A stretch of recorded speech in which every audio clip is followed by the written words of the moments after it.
Hello दोस्तों, आज हम करने जा रहे हैं कलाम मान्य टेस्ट 11 जो सेकंड ग्रेड संस्कृत विभाग के एग्जाम है उसके लिए जो टेस्ट चल रही है उसका आज हम पेपर 11 का एनालिसिस करने वाले हैं।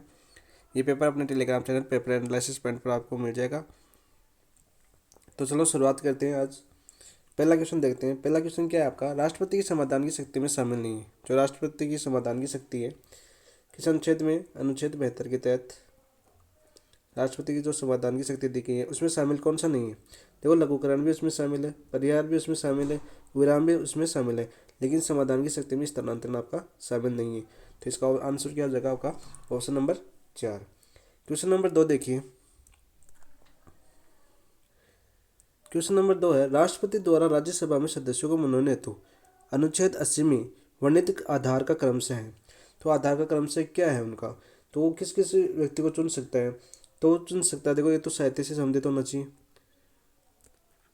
पहले साहित्य से होना चाहिए, फिर उसका संबंध विज्ञान से होना चाहिए, फिर उसका संबंध कला से होना चाहिए, और अंत में यदि उसका संबंध समाज सेवा से है तो उसे भी राज्यसभा का सदस्य चुना जाता है, समाज सेवा से। तो राष्ट्रपति जो राज्यसभा में सदस्य चुनता है उनके लिए 4 दिए हुए हैं, लेकिन राज्यपाल जब राज्य विधान परिषद में चुनता है तो वहाँ पर एक सहकारिता और शामिल किया जाता है। सहकारिता में भी उत्कृष्ट हो उसको भी विधान परिषद में चुना जाता है। तो क्रम देखिए कौन सा हो जाएगा आपका, साहित्य, विज्ञान, कला और समाज सेवा। ऑप्शन नंबर 4 सही हो जाएगा आपका। क्वेश्चन नंबर 3 देखिए। क्वेश्चन नंबर 3 आपका, राष्ट्रपति के निर्वाचन में राज्य के मुख्यमंत्री मतदान करने के लिए पात्र नहीं है, वह स्वयं प्रत्याशी होता है।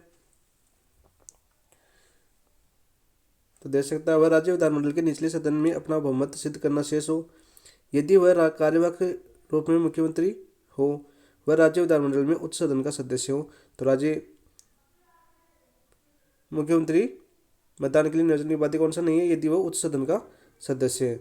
तो ये आपका आंसर हो जाएगा ऑप्शन नंबर 4। यदि विधान परिषद का सदस्य है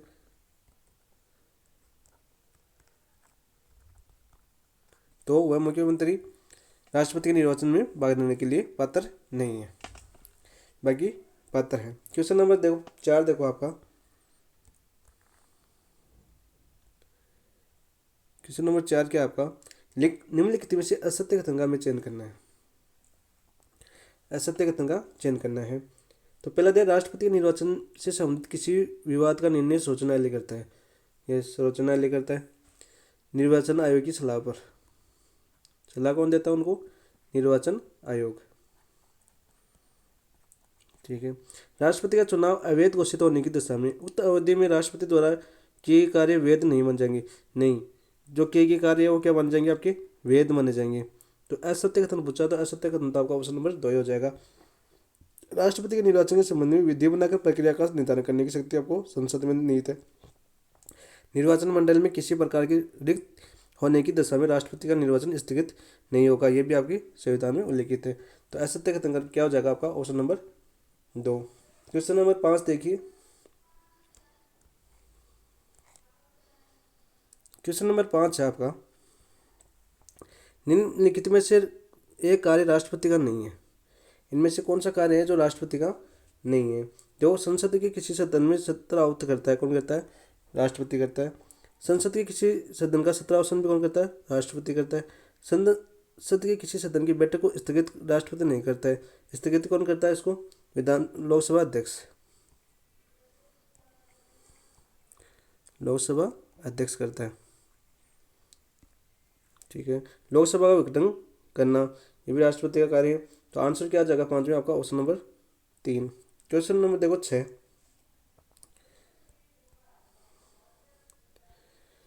द्रौपदी मुर्मू देश की व्यक्ति से कौन सी राष्ट्रपति है। तो व्यक्ति से कौन सी राष्ट्रपति आपकी 15वीं राष्ट्रपति है। तो छठवां आंसर हो जाएगा ऑप्शन नंबर 2। और क्रम से कौन सी राष्ट्रपति आपकी 16वीं। क्रम अनुसार कौन सी राष्ट्रपति आपकी 16वीं राष्ट्रपति है, राष्ट्रपति द्रौपदी मुर्मू। क्वेश्चन नंबर 7 देखिए आपका,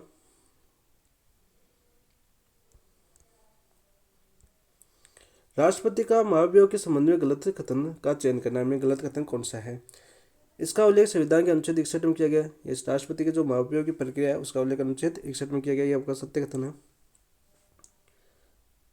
यह संसद के किसी भी सदन में 14 दिन की पूर्व सूचना पर लाया जा सकता है। सदन की 14 दिन पूर्व किसी भी सदन सूचना देकर किसी भी सदन में राष्ट्र महाभियोग लाया जा सकता है। इसे संसद के दोनों सदनों में विशेष बहुमत से पारित होना अनिवार्य है। तो यह आपका गलत कथन हो जाएगा। विशेष बहुमत से पारित होना अनिवार्य नहीं है। यह एक प्रकार की अर्धन्यायिक जो महाभियोग प्रक्रिया, कौन सी प्रक्रिया है आपकी? अर्धन्यायिक प्रक्रिया है। ये एग्जाम में पूछा हुआ क्वेश्चन है, इंपोर्टेंट। तो आपको गलत कथन पूछा है, तो गलत कथन क्या हो जाएगा यहाँ पर? Option number 3। क्वेश्चन नंबर 8 देखिए, किस अनुच्छेद के तहत राष्ट्रपति द्वारा अध्यादेश जारी किया जाता है? अनुच्छेद 213, अनुच्छेद 126, अनुच्छेद 123 या अनुच्छेद 105? तो क्या है आंसर? क्या हो जाएगा 8 में? अनुच्छेद 123 के अंतर्गत। 213 के तहत कौन अध्यादेश जारी करता है? आपका राज्यपाल। 105 में क्या है? सांसदों के विशेषाधिकार। विशेषाधिकार। क्वेश्चन नंबर 9 देखो,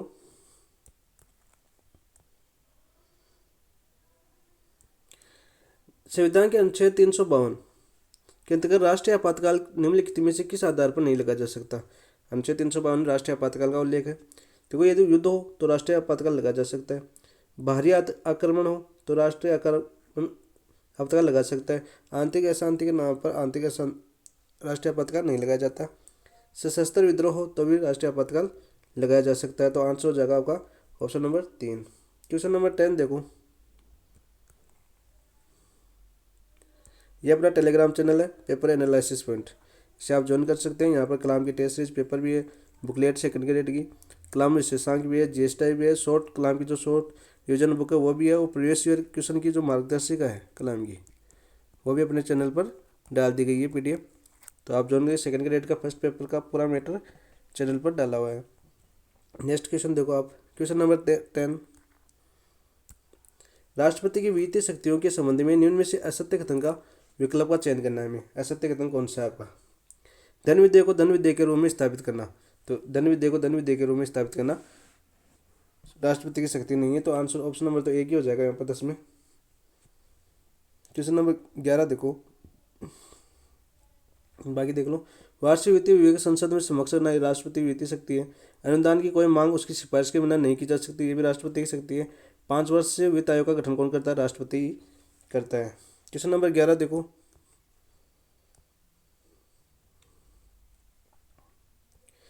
राष्ट्रपति के संदर्भ में निम्न कथनों पर हमें विचार कर सत्य कथन का चयन करना है। ठीक है, सत्य कथन का हमें चयन करना है। तो देखो, भारत के में राष्ट्रपति पद के लिए न्यूनतम आयु 35 वर्ष होनी चाहिए, 30 नहीं। तो ये तो आपका गलत कथन हो गया पहला। तो भारत के मुख्य न्यायाधीश की पद की शपथ राष्ट्रपति द्वारा दिलाई जाती है, ये आपका सत्य कथन है। भारत का राष्ट्रपति कार्यपालिका का अध्यक्ष होता है, ये भी आपका सत्य कथन है। तो आपके 2 और 3 सत्य कथन है, तो ऑप्शन नंबर 3 आपका आंसर हो जाएगा। क्वेश्चन नंबर 12 देखिए,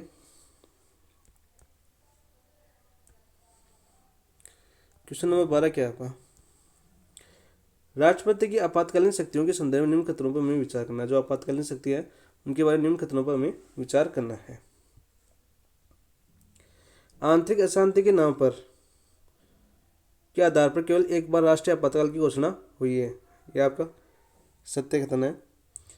1975 के अंदर आंतरिक अशांति के नाम पर आपातकाल लगाया गया था। वित्तीय आपातकाल 360 के दौरान न्यायाधीशों को छोड़कर सभी अधिकारियों की वेतन कटौती की जा सकती है। अनुच्छेद 360 में है ना, न्यायाधीशों की भी की जाती है कटौती की जाती है यदि वित्तीय आपातकाल घोषित होता है। तो यह आपका गलत कथन हो जाएगा। किसी भी परिस्थिति में राज्य के 1 वर्ष से अधिक समय के लिए राष्ट्रपति शासन नहीं रह सकता। तो 1 वर्ष के लिए राष्ट्रपति शासन रह सकता है, तो ये भी गलत कथन हो जाएगा। तो सही कथन कौन सा है आपका? ऑप्शन नंबर 3 केवल 1। क्वेश्चन नंबर देखो 13, क्वेश्चन नंबर 13 देखिए, 13 क्या आपका? राष्ट्रपति के संबंध में असम्मिलित का चयन करना है हमें। असम्मिलित का चयन करते हैं। तो अनुच्छेद 54 राष्ट्रपति निर्वाचन और में निर्वाचन मंडल का उल्लेख है। अनुच्छेद 56 में राष्ट्रपति की कार्यविधि है, ये भी आपका सत्य कथन है। अनुच्छेद 59 में पुनर्विचार की शक्ति है, ये भी सत्य है। अनुच्छेद 59 में पदहेतु अर्थ है, पदहेतु अर्थ है कौन सी में आपके? अनुच्छेद 58 में। ठीक है, तो अनुच्छेद 59 में क्या है फिर? अनुच्छेद 59 में आपकी शर्तें, राष्ट्रपति की शर्तें, पद की शर्तें। क्वेश्चन नंबर 14 देखिए, राष्ट्रपति का निर्वाचन होता है। तो राष्ट्रपति का निर्वाचन कौन सी मत प्रणाली से होता है? राष्ट्रपति का निर्वाचन होता है आपका अप्रत्यक्ष गुप्त मतदान एकल संक्रमणीय मत प्रणाली। तो आंसर हो जाएगा आपका ऑप्शन नंबर 1। क्वेश्चन नंबर देखिए नेक्स्ट 15 15 क्वेश्चन है आपका, निम्न में से कौन उच्चतम न्यायालय के मुख्य न्यायाधीश कार्यवाहक राष्ट्रपति और फिर उपराष्ट्रपति भी रहे? तो वो कौन रहते हैं? एक मात्र ही मोहम्मद हिदायतुल्लाह। तो आंसर हो जाएगा ऑप्शन नंबर 2 आपका। क्वेश्चन नंबर 16 देखो, निम्न में से कौन सा संवैधानिक पदाधिकारी राष्ट्रपति के प्रसाद पर्यंत अपने पद पर आसीन रहता है? तो कौन कौन रहता है देखो, संघ सरकार के मंत्री भी राष्ट्रपति के प्रसाद पर्यंत बने रहते हैं, राज्य के राज्यपाल भी राष्ट्रपति के प्रसाद पर्यंत बने रहते हैं, राज्य के मुख्यमंत्री राष्ट्रपति के प्रसाद पर्यंत नहीं बने रहते। किसके प्रसाद पर्यंत बने रहते हैं? राज्यपाल के। दिल्ली राष्ट्रीय राजधानी राज्य क्षेत्र के मंत्री ये भी राष्ट्रपति के प्रसाद पर्यंत बने रहते हैं। तो देखो क्या 1 3 4 कौन से ऑप्शन में? ऑप्शन नंबर 3 सही हो जाएगा आपका। क्वेश्चन नंबर 17 देखो, निम्न में से सत्य कथन है, हमें सत्य कथन का चयन करना है। तो देखो, राष्ट्रपति भारतीय सेनाओं का सर्वोच्च कमांडर होता है। यस, राष्ट्रपति भारतीय सेनाओं का क्या होता है? सर्वोच्च कमांडर होता है। राष्ट्रपति विदेशी क्षेत्र में भारत का प्रतिनिधित्व करता है, ये भी आपका सत्य कथन है। विदेशी क्षेत्र में भारत का प्रतिनिधित्व कौन करता है? प्रेसिडेंट करता है। राष्ट्रपति मंत्रियों में संघ सरकार में के कार्य आवंटन के लिए नियम बनाएगा, ये भी राष्ट्रपति बनाता है। तो तीनों कथन सत्य है। तो आंसर हो जाएगा ऑप्शन नंबर 4 आपका। क्वेश्चन नंबर 18 देखिए, निम्नलिखित में से विश्व भारती में कुलाधिपति होता है? भारतीय राष्ट्रपति या भारतीय प्रधानमंत्री? तो कौन है? भारतीय प्रधानमंत्री। जो विवेकानंद स्कूल है आपकी, विवेकानंद यूनिवर्सिटी है आपकी, उसके कुलाधिपति कौन होते हैं? आपके पीएम होते हैं। बाकी केंद्रीय विश्वविद्यालय कुलाधिपति कौन होते हैं? आपके राष्ट्रपति। केंद्रीय जो विश्वविद्यालय हैं उनके तो प्रेसिडेंट होते हैं, और जो राज्य के विश्वविद्यालय हैं उनके कौन होते हैं? राज्यपाल होते हैं। क्वेश्चन नंबर 19 देखो, उसका क्वेश्चन नंबर 19 है आपका, निम्नलिखित में से किस एक संविधान में प्रधानमंत्री के कर्तव्य के रूप में उल्लेख नहीं किया गया है? कौन से संविधान में उल्लेख नहीं किया गया है? 19 में हो जाएगा। देखो, वह संघीय मंत्रिपरिषद के प्रशासन और विधायी संबंधी सभी विनिश्चय राष्ट्रपति को सूचित करेगा, यह उसका कर्तव्य है। संघ सरकार के प्रशासन और विधायी संबंधी को जानकारी राष्ट्रपति मांगे तो देना होगा, ये भी उसका कर्तव्य है प्रधानमंत्री का। संघ सरकार के रक्षा तथा विदेश विषयक प्रस्तावनाओं की सूचना यथाशीघ्र राष्ट्रपति को देगा, ये जरूरी नहीं है। तो असंगत पूछा है तो आंसर हो जाएगा ऑप्शन नंबर 3 आपका। क्वेश्चन नंबर 20 देखो, 20 क्या आपका, प्रधानमंत्री के संबंध में सत्य कथन का चयन करना है। जो प्रधानमंत्री है उसके संबंध में सत्य कथन का चयन करना है। प्रधानमंत्री सदैव लोकसभा का सदस्य होता है? नहीं, जरूरी नहीं है। राज्यसभा का सदस्य भी प्रधानमंत्री बन सकता है, और बिना राज्यसभा के सदस्य या किसी भी ने भी होकर 6 माह तक कोई भी बन सकता है, फिर उसको बहुमत सिद्ध करना पड़ता है। प्रधानमंत्री सदैव लोकसभा का नेता होता है? जरूरी नहीं है लोकसभा का नेता हो, राज्यसभा का भी नेता हो सकता है। प्रधानमंत्री सदैव लोकसभा में बहुमत दल का नेता होता है, यह आपका सत्य कथन है। प्रधानमंत्री होता है वो लोकसभा में सदैव बहुमत दल का नेता होता है। ठीक है। क्वेश्चन नंबर 21 देखो,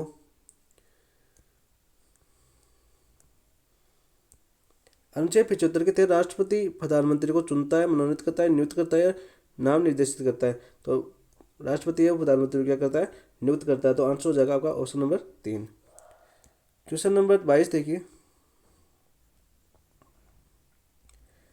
असत्य कथन को पहचानिए। असत्य कथन है उसको पहचानना है हमें। प्रधानमंत्री उस सदन का नेता होता है जिस सदन का वह सदस्य होता है, यह उसकी सत्य बात है। प्रत्येक सदन में सबसे बड़े विपक्षी नेता को विपक्ष का नेता पद प्राप्त होता है। हाँ, जिसमें सदन में कम से कम 10% की सीटें प्राप्त की ये हो। विपक्षी दल का सर्वप्रथम मान्यता प्राप्त दर्जा किसने दिया था? आपके मोरारजी देसाई ने। नेक्स्ट देखो, महान्यायवादी संसद के किसी भी सदन की बैठक में भाग ले सकता है, लेकिन किसी भी सदन में मतदान नहीं कर सकता। तो ये भी आपका सत्य।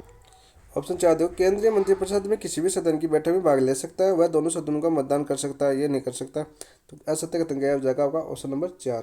क्वेश्चन नंबर 23 देखिए, 23 क्या है, मंत्रिपरिषद में प्रधानमंत्री सहित मंत्रियों की अधिकतम संख्या लोकसभा की सदस्य संख्या के कितने प्रतिशत हो सकती है? 10%, 12% या 15%? तो आपका आंसर हो जाएगा 23 में, ऑप्शन नंबर 4 15%। 91 कॉन्स्टिट्यूशन एक्ट के तहत की गई थी ये। क्वेश्चन नंबर 24 देखो, मंत्रिपरिषद सामूहिक रूप से किसके प्रति उत्तरदायी होता है? लोकसभा के, राज्यसभा के, राष्ट्रपति के, प्रधानमंत्री के? तो वो होता है आपका लोकसभा के प्रति उत्तरदायी। तो इसमें 25 देखिए आंसर क्वेश्चन। प्रधानमंत्री सहित प्रत्येक मंत्री को पद ग्रहण करने से पूर्व राष्ट्रपति द्वारा निम्न में से किस प्रकार की शपथ दिलाई जाती है? पद के प्रति शपथ, संविधान के प्रति, रक्षा की शपथ या गोपनीयता शपथ? तो उन्हें पद के प्रति दिलाई जाती है और गोपनीयता के प्रति दिलाई जाती है शपथ। तो संविधान की रक्षा के प्रति शपथ नहीं दिलाई जाती। तो आंसर हो जाएगा 1 और 3, ऑप्शन नंबर 3 आपका। क्वेश्चन नंबर 26 देखिए,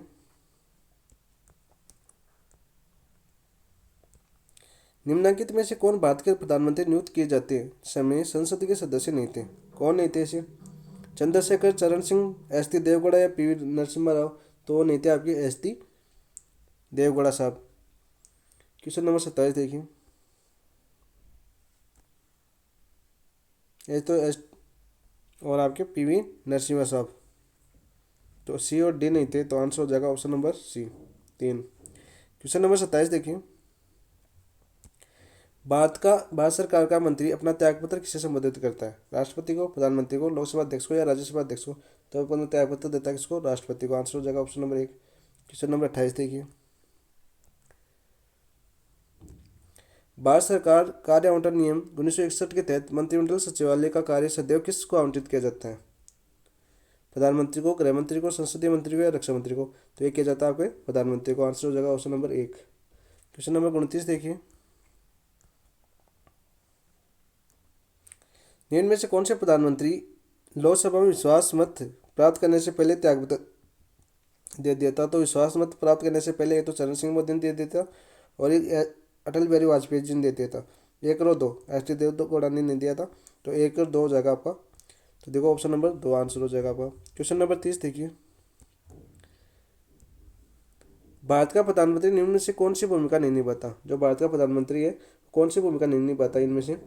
तो देखो, लोकसभा में दल का नेता होता है, निभाता है। मंत्रिपरिषद का नेता होता है, ये भी निभाता है। संसद में संयुक्त बैठक की अध्यक्षता नहीं करता है, कौन करता है? राष्ट्रपति करता है। तो ऐसा आंसर तो हो जाएगा ऑप्शन नंबर 3। क्वेश्चन नंबर 31 देखिए,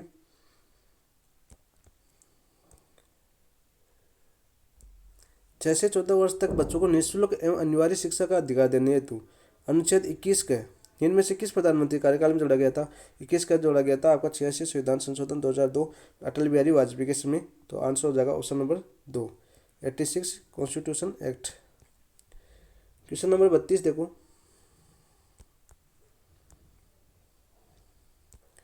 भारत के संविधान के किस अनुच्छेद में कैबिनेट गोपनीयता की अवधारणा लागू की गई थी?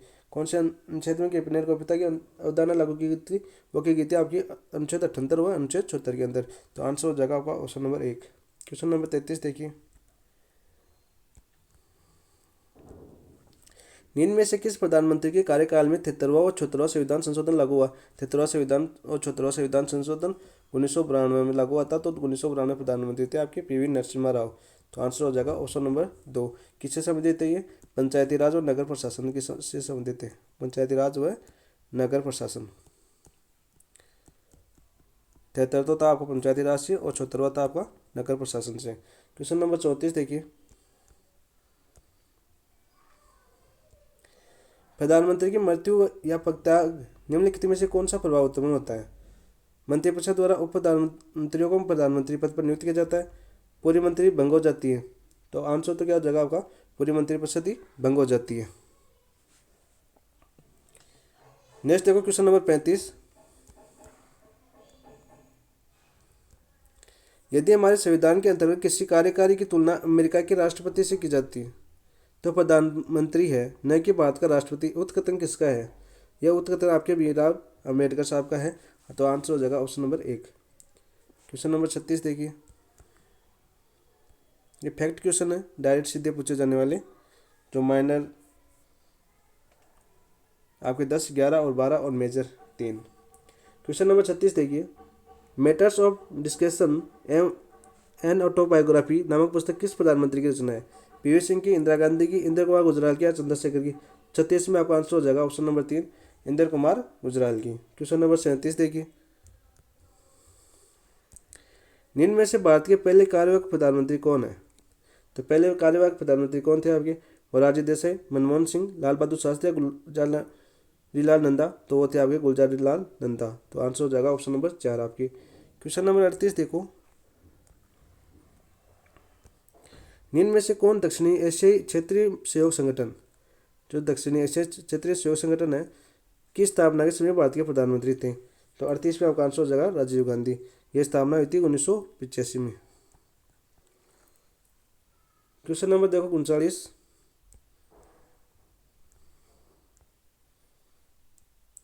भारत के निम्नलिखित प्रधानमंत्रियों को काल क्रमानुसार व्यवस्थित कीजिए। काल के क्रमानुसार हमें व्यवस्थित करना है।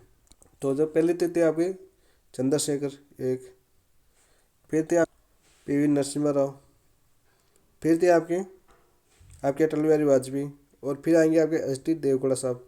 तो देखो आंसर हो जाएगा 4 1 3 2। तो देखो ऑप्शन में 4 1 3 2, ऑप्शन नंबर 2 आपका आंसर हो जाएगा। क्वेश्चन नंबर 40 देखिए, निम्न में से भारत के प्रथम गैर राजनीतिक राष्ट्रपति कौन थे? जो गैर राजनीतिक राष्ट्रपति थे वो थे आपके डॉक्टर एपीजे अब्दुल कलाम। तो आंसर हो जाएगा ऑप्शन नंबर 3 आपका, मिसाइल मैन के नाम से जाना जाता है इनको।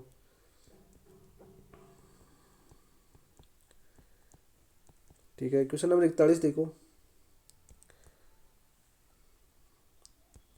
वर्तमान में केंद्रीय मंत्रिपरिषद में कितनी महिलाएं मंत्री हैं? 7 8 5 या 10?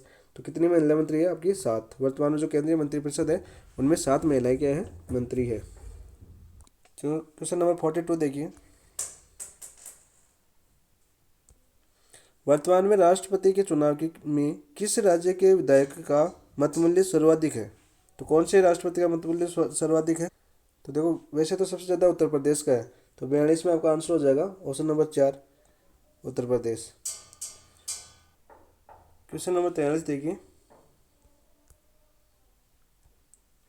निम्न में से कौन से भारतीय राष्ट्रपति भारतीय गृह मंत्री भी रहे हैं? कौन से भारतीय राष्ट्रपति ऐसे जो भारत के गृह मंत्री भी रहे हैं? ज्ञानी जेल सिंह, नीलम सिंह, संजीव रेड्डी, डॉक्टर शंकर दयाल शर्मा या जाकिर हुसैन। तो 43 में आपका आंसर हो जाएगा ऑप्शन नंबर 1, ज्ञानी जेल सिंह। क्वेश्चन नंबर 44 देखिए, गांधी जी की पहली बार भूख हड़ताल उपवास का हथियार के रूप में प्रयोग किस आंदोलन में किया गया था? चंपारण सत्याग्रह, अहमदाबाद आंदोलन, बारडोली सत्याग्रह या खेड़ा सत्याग्रह? तो ये किया गया था आपका अहमदाबाद सत्याग्रह। नेक्स्ट क्वेश्चन देखिए, क्वेश्चन नंबर 45 क्या है आपका? क्वेश्चन नंबर 45 आपका, खेड़ा किसान आंदोलन में कूट की सहायता से गांधी जी के सहयोगियों की पहचान करो। तो हमें सहयोगियों की पहचान करनी है। तो इंदुलाल याग्निक भी गांधी जी के सहयोगी थे, शंकरलाल बैंकर भी गांधी जी के सहयोगी थे, अनुसुईया बेन भी गांधी जी के सहयोगी थे, और सरदार वल्लभ भाई पटेल भी गांधी जी के सहयोगी थे। तो 1 2 3 4 चारों गांधी जी के सहयोगी थे। तो आंसर हो जाएगा ऑप्शन नंबर 4 आपका। क्वेश्चन नंबर 46 देखिए, गांधी जी ने अपना पहला अखिल भारतीय आंदोलन किस घटना के विरोध में चलाया था?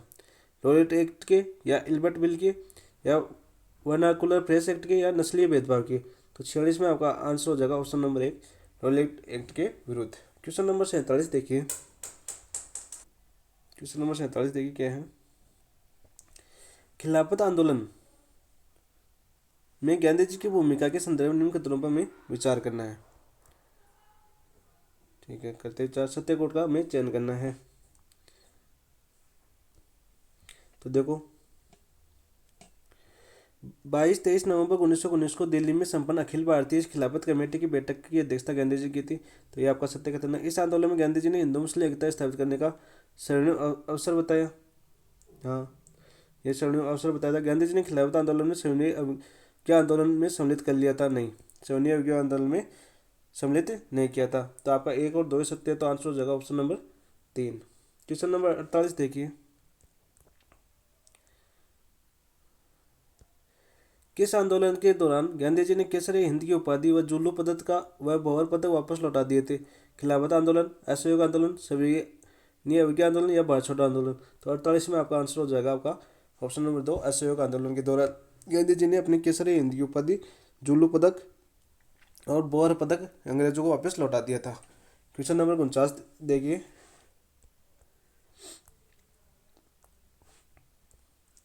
गांधी जी ने चौरी चौरा हत्याकांड के बाद किस स्थान पर असहयोग आंदोलन वापस लेने की घोषणा की थी? बारदोली से या साबरमती से या वर्धा से या बंगाल से? तो 49 में आपका आंसर हो जाएगा ऑप्शन नंबर 1 आपका बारदोली से। क्वेश्चन नंबर 50 देखिए, गांधी जी की 11 सूत्रीय मांगों के संदर्भ में असत्य विकल्प का हमें चयन करना है।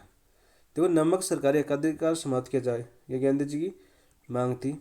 रुपये की विनिमय दर घटाई जाए, ये भी मांग थी। नस्लीय वस्तुओं के व्यय पर आंशिक रोनी पूर्णतया रोक लगाई जाए। तो असत्य का आंसर तो क्या हो गया आपका ऑप्शन नंबर 3। सिविल सेवा व सेना में व्यय में 50% कमी की जाए, ये भी आपकी 11 सूत्री मांग में शामिल थी। क्वेश्चन नंबर 51 देखिए, किस आंदोलन के दौरान एनी बेसेंट ने गांधी जी को राजनीतिक बच्चा कहा था? सविनय अभियान आंदोलन के दौरान, या भारत छोड़ो आंदोलन के दौरान, रोलेट एक्ट सत्याग्रह के दौरान, या असहयोग आंदोलन के दौरान? तो 51 में आपका आंसर हो जाएगा ऑप्शन नंबर 3, रोलेट एक्ट के सत्याग्रह के दौरान रानी एनी बेसेंट ने गांधी जी को राजनीतिक बच्चा कहा है। क्वेश्चन नंबर 52 देखो,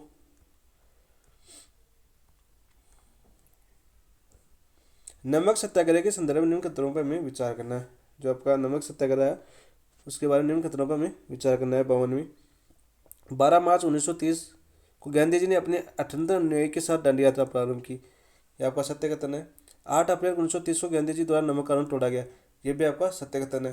तो हमें सत्य कथन ही चुनना है, तो 1 और 2 दोनों सत्य है, तो आंसर हो जाएगा आपका ऑप्शन नंबर 3। क्वेश्चन नंबर 53 देखिए, क्वेश्चन नंबर 53 क्या है? भारत में गांधी जी की पहली सार्वजनिक उपस्थिति कब और कहाँ हुई थी? तो पहली सार्वजनिक उपस्थिति है गांधी जी की, वो कब और कहाँ हुई थी? वो हुई थी आपकी 1916 में बनारस के अंदर। तो आंसर हो जाएगा 55 में ऑप्शन नंबर 3। क्वेश्चन नंबर 54 देखो, गांधी इरविन समझौते के संदर्भ में असत्य कथन की पहचान करनी है। जो गांधी और इरविन का समझौता होता है उसमें हमें असत्य कथन की पहचान करनी है। इसमें पहली बार सरकार ने कांग्रेस की को समानता के स्तर पर रखा, यह आपकी सत्य बात है। इस समझौते के बाद कांग्रेस को सरकार ने अपने समानता के स्तर पर रखा था। इसमें गांधी जी ने सविनय अवज्ञा आंदोलन को वापस लेने के लिए पर सहमत हो गए थे। हाँ, इसमें गांधी जी जो थे सविनय अवज्ञा आंदोलन पर वापस लेने के लिए सहमत हो गए थे। इसे दिल्ली समझौता के नाम से भी जाना जाता है, यह भी सत्य कथन है। यह समझौता तेज बहादुर सप्रू व मदन मोहन मालवीय के सहयोग से संपन्न हुआ नहीं। तो आंसर असत्य कथन क्या हो जाएगा आपका ऑप्शन नंबर 4। और इसी के तहत आप गोलमेल सम्मेलन में भी भाग लेने के लिए कांग्रेस तैयार हो गई थी। क्वेश्चन नंबर देखो 55,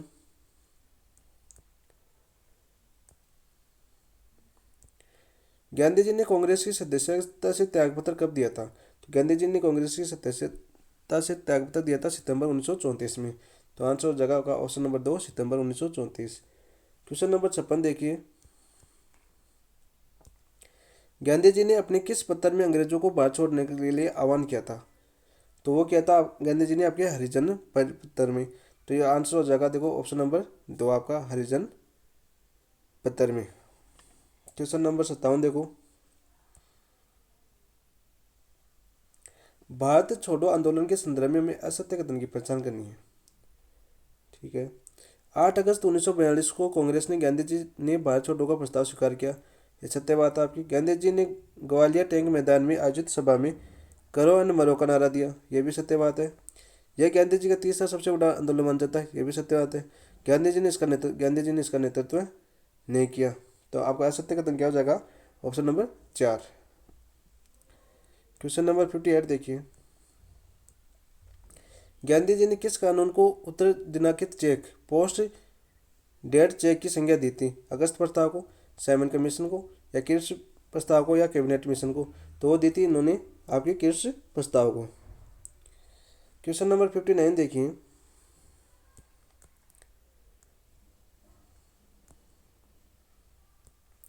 भारत छोड़ो आंदोलन में गांधी जी ने के संदर्भ में कोर्ट की सहायता से सत्य कथन का चयन करो। 9 अगस्त 1942 को ऑपरेशन जीरो ओवर के तहत गांधी जी को गिरफ्तार किया गया। गांधी जी को राजेंद्र प्रसाद के साथ पूना को आगा खा पैलेस में नज़रबंद किया गया। तो 59 में देखो केवल एक ही सत्य है आपका, आगा खा पैलेस में राजेंद्र प्रसाद के साथ नज़रबंद नहीं किया गया था इनको। तो एक ही सत्य है, तो क्या हो जाएगा आपका ऑप्शन नंबर 2। क्वेश्चन नंबर देखो 60। गांधी जी ने आरंभिक आंदोलन काल के अनुसार व्यवस्थित करें। जो गांधी जी के आरंभिक आंदोलन काल थे उनको क्या करना है, अपना समय अनुसार व्यवस्थित करना है। तो पहले हुआ था उनको देखो चंपारण सत्याग्रह। चंपारण सत्याग्रह के बाद में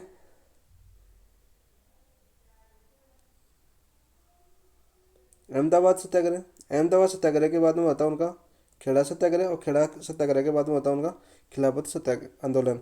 तो 1, 3, 2, 4 देखो कौन से ऑप्शन में आपके ऑप्शन नंबर 3 सही हो जाएगा। क्वेश्चन नंबर 61 देखो।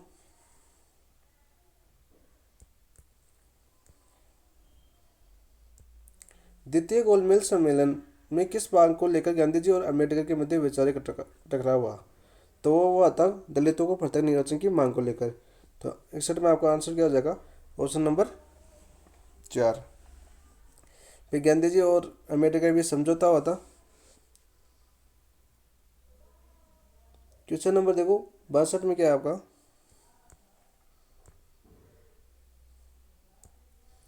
कांग्रेस के किस वार्षिक अधिवेशन की अध्यक्षता गांधी जी द्वारा की गई थी। तो गांधी जी द्वारा कांग्रेस के एक ही वार्षिक अधिवेशन की अध्यक्षता की गई थी, वो था आपका बेलगांव अधिवेशन। तो आंसर हो जाएगा 62 में 2। क्वेश्चन नंबर देखो 63। गांधी ने पहली बार केंद्रीय विधानसभा की बैठक में उपस्थिति दर्ज करवाई थी।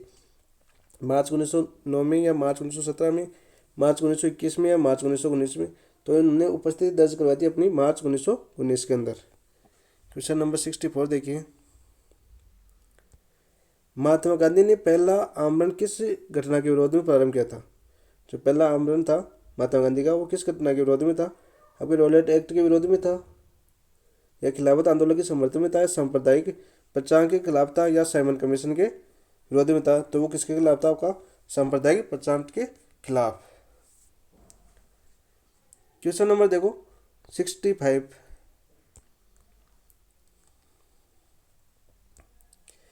आसाम के बागान मजदूरों में ने गांधी महाराज की जय के नारों के साथ वेतन वृद्धि की मांग के आंदोलन की थी।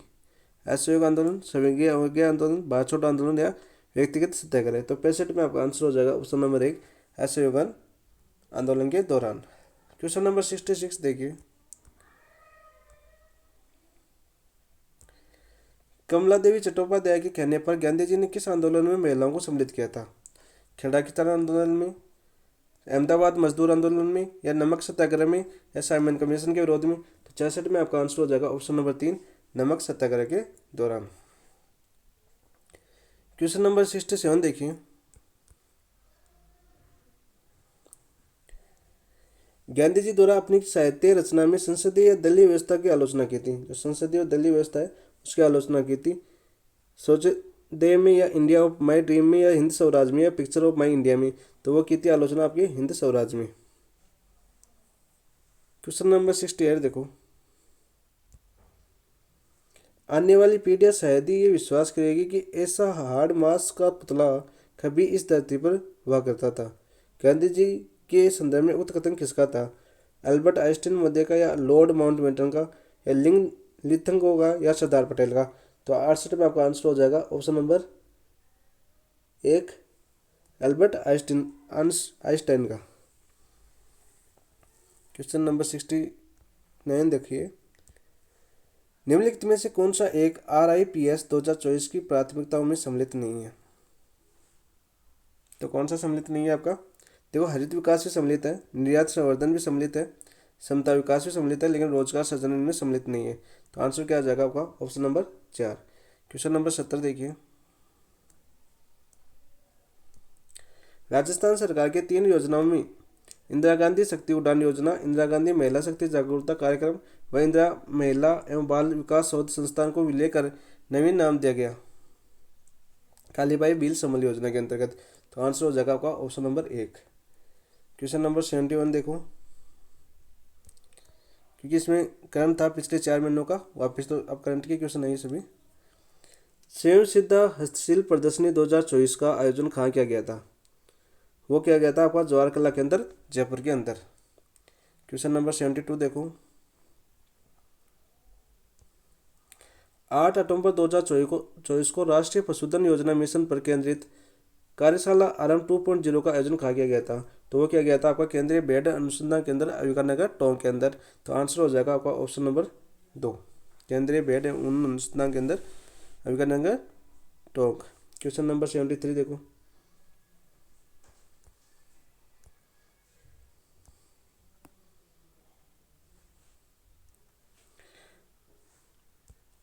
राजस्थान निवेश प्रोत्साहन योजना RIPS 2024 के संबंध में निम्नलिखित कथनों पर हमें विचार करना है। इस योजना के अंतर्गत सेवा क्षेत्र में 25 करोड़ रुपए से अधिक निवेश करने वाले उद्यमियों को की परिसंपत्ति निर्माण प्रोत्साहन का लाभ प्रदान किया जाएगा। ये आपका सत्य कथन है। इस योजना के तहत पात्र उद्यमियों को विद्युत शुल्क मंडी शुल्क में आगामी 7 वर्ष तक 100% छूट प्रदान की जाएगी। ये भी आपका सत्य कथन है। तो देखो आपको सत्य कथन पूछा है तो ए और दो दोनों सत्य है। तो आंसर हो जाएगा ऑप्शन नंबर 3। क्वेश्चन नंबर 74 देखिए। Rajasthan economic revival task force के संबंध में सत्य कथनों को हमें पहचान करना है। तो देखो वित्त विभाग इस टास्क फोर्स को प्रशासनिक विभाग है, सत्य कथन है। मुख्यमंत्री को इस टास्क फोर्स का अध्यक्ष बनाया गया है, ये भी सत्य कथन है। तो आंसर हो जाएगा 1 और 2 दोनों। तो आंसर हो जाएगा ऑप्शन नंबर 3। क्वेश्चन नंबर 75 देखिए। म्यूनिक इन्वेस्टर मीट के दौरान राजस्थान के मुख्यमंत्री भजनलाल शर्मा ने जर्मनी के किस राज्य के साथ सिस्टर पार्टनरशिप स्थापित करने का प्रस्ताव रखा? तो वो रखा था आपके बावेरिया के साथ। आंसर हो जाएगा ऑप्शन नंबर 1। क्वेश्चन नंबर 76 देखो। राजस्थान पुलिस सब इंस्पेक्टर भर्ती 2021 की समीक्षा हेतु गठित मंत्रिमंडलीय समिति का संयोजक किसे बनाया गया है? तो ऐसा ही भर्ती काफी चर्चा में नहीं है, तो बताओ इसका समिति का संयोजक किसे बनाया गया है?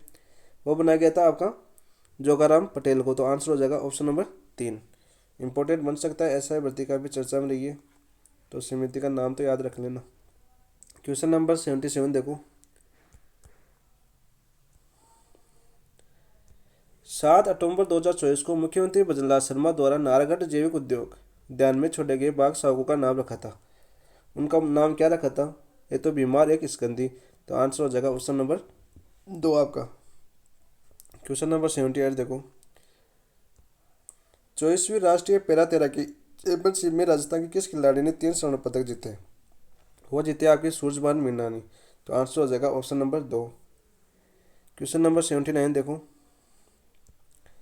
18वीं लोकसभा में राजस्थान के किस सांसद ने केंद्रीय वित्त सलाहकार समिति का सदस्य बनाया गया है? तो केंद्रीय वित्त सलाहकार समिति का सदस्य बनाया गया आपके राव राजेंद्र सिंह को। तो आंसर हो जाएगा ऑप्शन नंबर 3 आपका, राव राजेंद्र सिंह। क्वेश्चन नंबर 80 देखो। देश में पहली बार आर्टिफिशियल इंटेलिजेंस ने से गोडावण स्वस्थ चूजे का जन्म किस ब्रीडिंग फ्लेमिंगो सेंटर में उत्पन्न हुआ है? वह आपके हुआ है रामदेवरा व सुधासरी जैसलमेर के अंदर। तो आंसर हो जाएगा ऑप्शन नंबर 2। क्वेश्चन नंबर 81 देखो। करंट के लगभग मोस्ट क्वेश्चन दे दिए इस पेपर में। 22 अक्टूबर को राजस्थान के पश्चिमी जिलों के अक्षय ऊर्जा के क्षेत्र में 3 लाख करोड़ रुपए के निवेश हेतु राज्य सरकार ने किस देश के साथ MOU हस्ताक्षर किया है? वो क्या आपके UAE के साथ, संयुक्त अरब अमीरात के साथ। क्वेश्चन नंबर 82 देखिए। निम्नलिखित में से कथनों पर विचार कीजिए। जो पिछले 5 वर्षों में सेवा क्षेत्र में जीवन में निरंतर वृद्धि हुई है? नहीं। वर्ष 2023-24 में प्रचलित कीमतों का भारत में कुल GVA में सेवा क्षेत्र का योगदान 55% दिख रहा है? नहीं। सत्य कथन देखो, न तो ए न बे। तो आंसर हो जाएगा आपका 82 में 4। क्वेश्चन नंबर 83 देखो।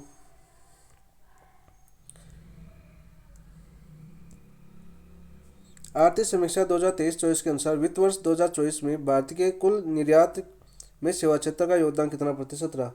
तो वो रहा था आपका 44%। आंसर हो जाएगा ऑप्शन नंबर 2। क्वेश्चन नंबर 84 देखो।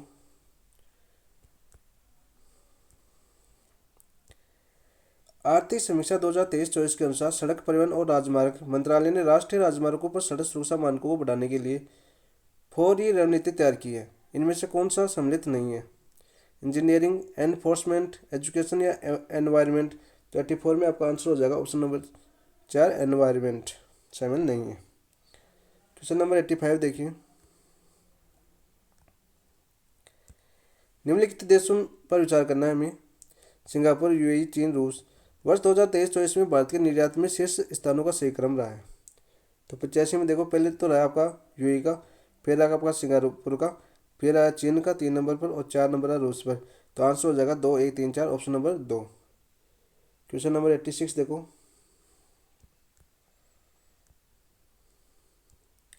विदेश व्यापार के संबंधित अनुसंधान और प्रशिक्षण पर ध्यान देने हेतु भारत सरकार द्वारा किस वर्ष भारतीय विदेश सेवा संस्थान की स्थापना की गई थी? तो वो स्थापना की गई थी आपकी 1963 के अंदर। तो आंसर हो जाएगा ऑप्शन नंबर 2 आपका। क्वेश्चन नंबर 87 देखिए, भारत की नई विदेश व्यापार नीति कब लागू की गई? जो भारत की नई विदेश व्यापार नीति है वो लागू की गई थी आपकी 1 अप्रैल 2023 को। तो आंसर हो जाएगा ऑप्शन नंबर 3 आपका। क्वेश्चन नंबर 88 देखिए, भारत के भारत के वे राष्ट्रपति जो AITUC all India trade Congress में के अध्यक्ष रहे?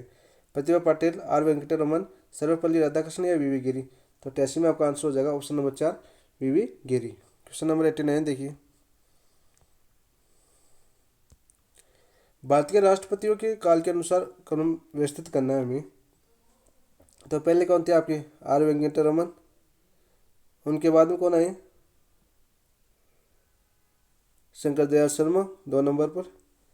फिर आए आपके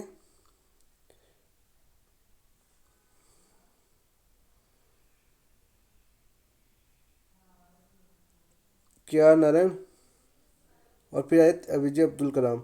तो आंसर हो जाएगा 4, 1, 2, 3। तो ऑप्शन नंबर 2 आपका आंसर हो जाएगा 89 में। क्वेश्चन नंबर 90 देखिए, भारतीय संविधान में राष्ट्रपति को किस अनुच्छेद के तहत सर्वोच्च न्यायालय में परामर्श शक्ति प्रदान की गई है? तो वो शक्ति प्रदान की है इनको अनुच्छेद 143 के अनुसार। तो आंसर हो जाएगा ऑप्शन नंबर 2। क्वेश्चन नंबर 91 देखिए,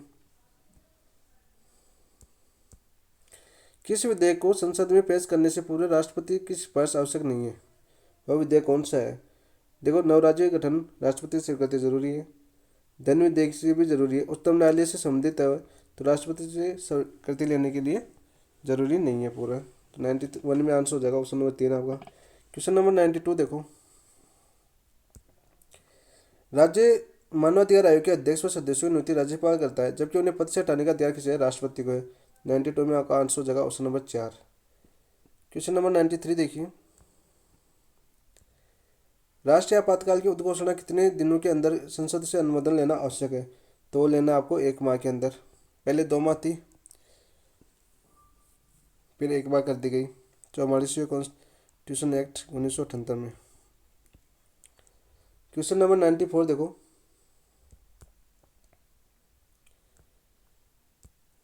संविधान के अनुच्छेद 356 के तहत राष्ट्रपति शासन किस आधार पर लगाया जा सकता है? वो लगाया जा सकता है यदि राज्य में संवैधानिक तंत्र की विफलता हो। तो ऑप्शन हो जाएगा ऑप्शन नंबर 3। Question number 95,